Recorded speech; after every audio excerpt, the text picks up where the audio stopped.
سیر اعلام النبلاء جلد نمبر 4 صفحہ نمبر 95 جو ذہبی کی حدیث تاریخ کی کتاب ہے، احادیث بھی اس میں لکھی ہیں. اس میں بڑا عجیب منظر ہے.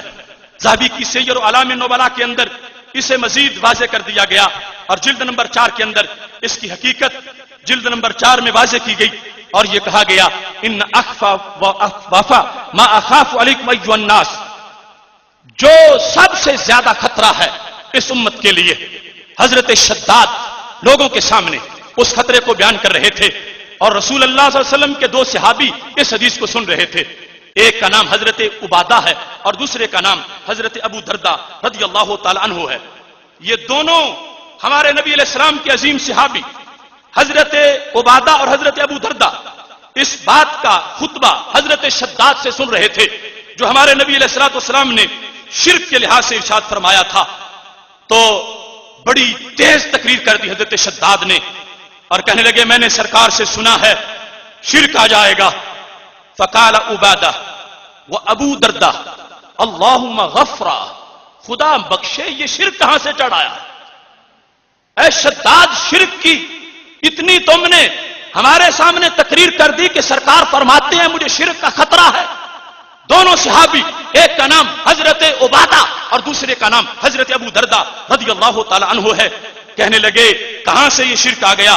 اللہم غفرا، رب بخشے یہ شرک کہاں سے آ گیا ہے؟ اولم یکن رسول اللہ صلی اللہ علیہ وسلم قد حدثنا ان الشیطان قد جائز ان یعبد فی جزیرۃ العرب.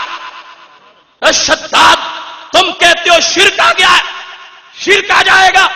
ہم نے اپنے کانوں سے سنا ہے کہ نبی علیہ الصلوۃ والسلام نے فرمایا شیطان نا امید ہو گیا ہے، اب عرب میں شرک نہیں ہو سکے گا. صحابی وہ مطلقاً لفظ سن کے انہوں نے حقیقت کے لحاظ سے اعتراض کر ڈالا. اور یہ یاد رکھیں یہاں پر صرف جزیرہ عرب کی بات ہے اور کسی کو گنجائش نہیں نکالنے دیں گے کہ کہیں کہ وہاں تو نہیں ہوگا اور دوسری دنیا میں ہو جائے گا.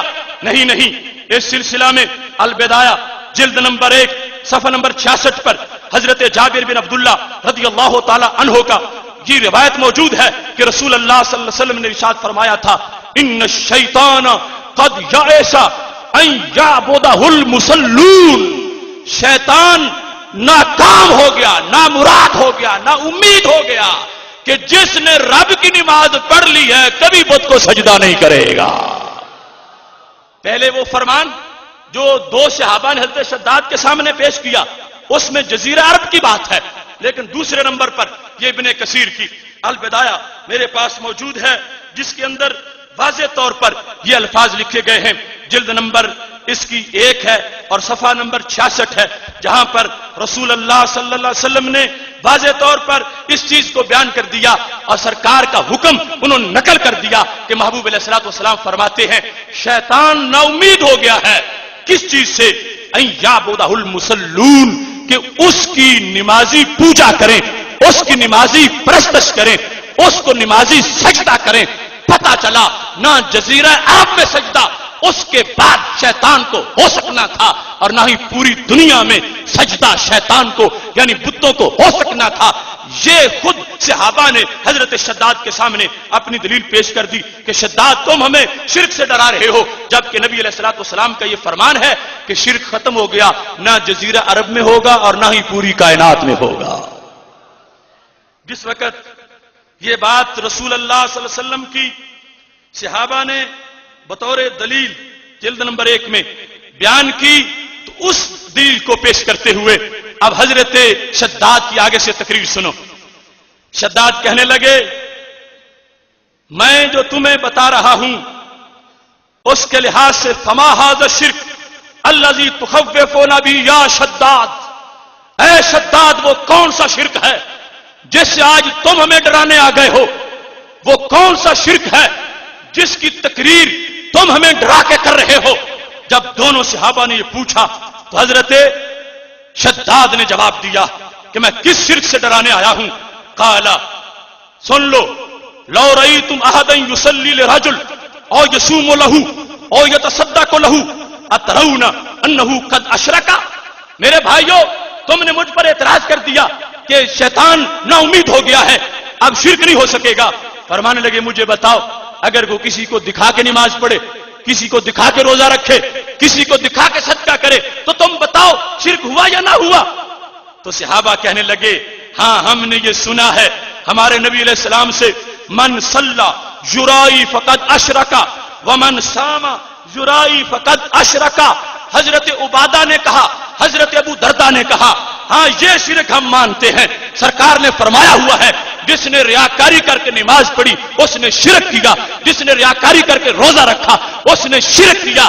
تو صحابہ کا اس مسئلے پہ بینچ فیصلہ دے چکا ہے، صحابہ کے اندر بحث ہو چکی ہے۔ حضرت شداد جب شرک کا اعلان کر رہے تھے کہ سرکار کو خدشہ تھا کہ شرک آ جائے گا، حضرت عبادہ، حضرت ابو دردہ رضی اللہ تعالی عنہما دونوں نے کہا نہیں شرک بت پرستی والا نہیں آ سکتا۔ تو اس پر حضرت شداد نے کہا میں بت پرستی والے شرک کی بات نہیں کر رہا، میں تو ریاکاری والے شرک کی بات کر رہا ہوں۔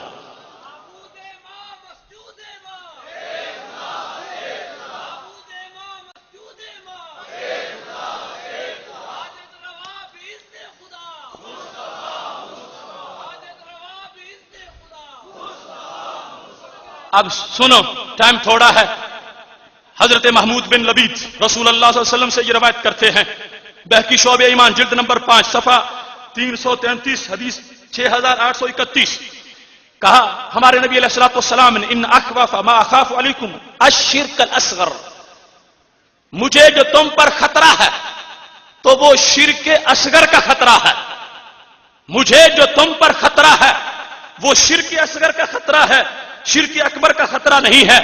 اس سلسلے میں وہ جو تحفۃ المسلم ابھی میں نے آپ کے سامنے پیش کی اس کے اندر شرک اکبر کسے کہا گیا، شرک اکبر کا لفظ کس چیز پہ بولا گیا، لکھتا ہے صفحہ نمبر 98 پر کہ یہ جو وسیلہ ہے یسمیہ المشرکون وسیلہ وہی شرک اکبر، معاذ اللہ کہ اس کو مشرک تو وسیلہ کہتے ہیں لیکن یہ شرک اکبر ہے۔ دوسرے مقام پر کہتا ہے کہ یہ یا رسول اللہ صلی اللہ علیہ وسلم کا تلفظ بولنا یہ کیا ہے، فہذا ہوا شرک اکبر وہو دین ابی جہل، کہ یہ ابو جہل کا دین ہے اور یہ شرک اکبر ہے۔ لیکن سنو میرے نبی علیہ السلام نے جو جگر پگھلا کے توحید کا عقیدہ دیا تھا، طائف کے بازار میں پتھر کھا کے جو توحید کا عقیدہ دیا تھا، شرک کی جڑیں کاٹ لی تھی اور یہ فرمایا تھا ان اخوف ما اخاف علیکم، شرک اکبر کبھی بھی نہیں آ سکتا، اگر امت میں آئے گا تو شرک اصغر آئے گا۔ وما الشرک الاصغر، صحابہ نے پوچھا وہ شرک اصغر کیا ہے؟ میرے نبی علیہ الصلوۃ والسلام نے فرمایا الریا، قال الریا، میں اپنی طرف سے تفسیر نہیں کر رہا، ہر لفظ نبی علیہ الصلوۃ والسلام کا ہے۔ فرمایا شرک اکبر نہیں ہوگا، شرک اصغر ہوگا، شرک جلی نہیں ہوگا، شرک خفی ہوگا۔ پوچھا گیا وہ شرک اصغر یا شرک خفی کیا ہوتا ہے؟ تو میرے نبی علیہ الصلوۃ والسلام نے فرمایا وہ ریاکاری ہے، وہ بت کو سجدہ کرنا نہیں ہے۔ اب کتنا فاصلہ ہے ان لوگوں کی سوچ میں اور شریعت مطہرہ میں۔ ہمارے نبی علیہ الصلوۃ والسلام اعلان کر گئے کہ کبھی بھی میری امت کے اندر شرک اکبر نہیں ہو سکتا، شرک جلی نہیں ہو سکتا، بت پرستی والا شرک کبھی بھی اس امت کے اندر نہیں آئے گا۔ اس امت کے اندر جو شرک ہے وہ شرک خفی کے معنی میں ہے، وہ ریاکاری ہے۔ افسوس ہے کہ وہ ریاکاری جو سینہ زور گھوڑے کی طرح دوڑ کے امت کو روند رہی ہے، اس کی طرف سے ان خواہش کے بندوں نے لوگوں کی توجہ ہٹانے کے لیے دوسری طرف لوگوں کو رخ کر دیا ہے، جس کی بنیاد پر امت بے چینی کے سانس لے رہی ہے۔ لہذا عقیدہ توحید سیمینار یہ واضح کرنا چاہتا ہے کہ وہ شرک اس امت کا مسئلہ ہی نہیں ہے جس کو انہوں نے خامخواہ انجینئرڈ فتوے کی زد میں بنا رکھا ہے۔ اس امت کا مسئلہ ریاکاری سے بچنا ہے، لہذا ہمیں اپنے سینوں کی تلاشی لے کر ریاکاری کے مرض کو دور کر دینا چاہیے۔ یہاں اس سلسلہ میں متعدد دلائل دیگر بھی موجود ہیں۔ بخاری شریف کے اندر حدیث نمبر 6435 ہے، ہمارے نبی علیہ الصلوۃ والسلام نے یہ ارشاد فرمایا ہے، حضرت ابو ہریرہ راوی ہیں، تعس عبد الدینار والدرہم، فرمایا کیا ہوا؟ مر گیا درہم کا بندہ، تباہ ہو گیا دینار کا بندہ۔ ابد کہہ دیا، حالانکہ کوئی درہم رب کے سامنے سجدے تو نہیں کرتا، سامنے دینار رکھ کے سونا رکھ کے سجدے تو کوئی نہیں کرتا مسلمانوں میں، صرف پیار ہوتا ہے سونے کا۔